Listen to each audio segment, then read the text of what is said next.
playing Pyramid Crashers. Now before we go over some tips on how to be successful at this game, let's go over some modifications and rules of the game. So the first modification would be great if we had different colored cups. If not, you can use a single colored solo cup and just number the different cups. Now if you're going to number them, it might be helpful to use different colored markers.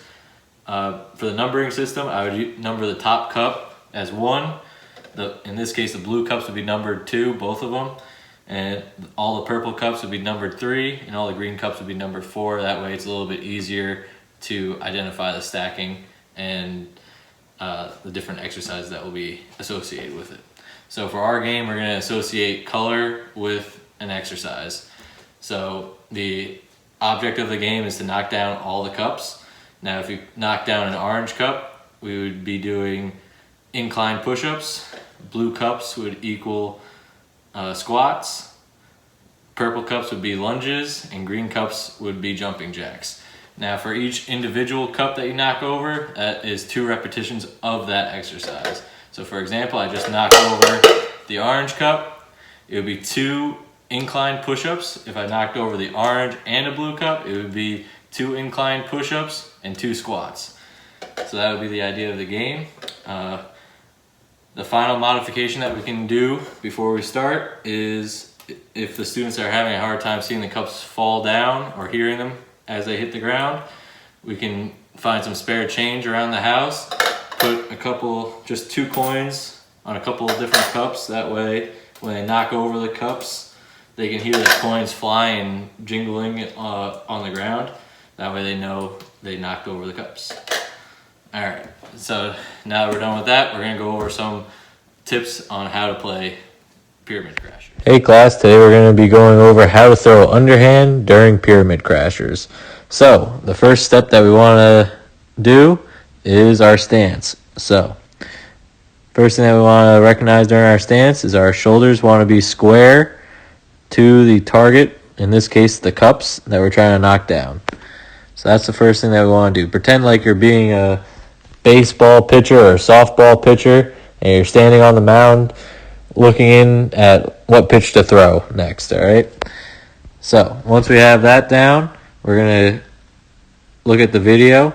The next thing that we want to do, if we're throwing with our right arm, like you see right here, that has the ball, or the balled up pair of socks, we want our right arm to swing back towards like the back wall that you can see, and we want our opposite leg, in this case it would be our left leg, to swing forward or towards the target. So now we're going to look at this in slow-mo. I step forward, arm back, and I release right at the target. We'll get a different angle on this to make it a little bit more clear. So this is our second angle. Just as a reminder, we want our shoulders squared to our target. Remember that baseball pitcher example? And as we're going to show in the video right here, our right arm is going to swing backwards at the same time that our opposite foot, or left leg in this case, is going to step towards our target. So now we're going to go a little bit further. So there's the back, the step, and forward. So right here is the last piece that I want everyone to remember. As the arm comes forward, we want to see the release right about in the middle area. Right about here is where we're going to want to start to release and throw at the target.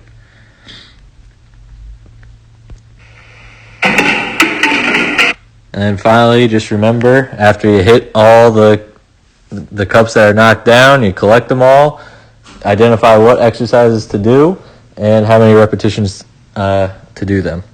Thanks for watching, guys. Now I'm talking to my teachers again.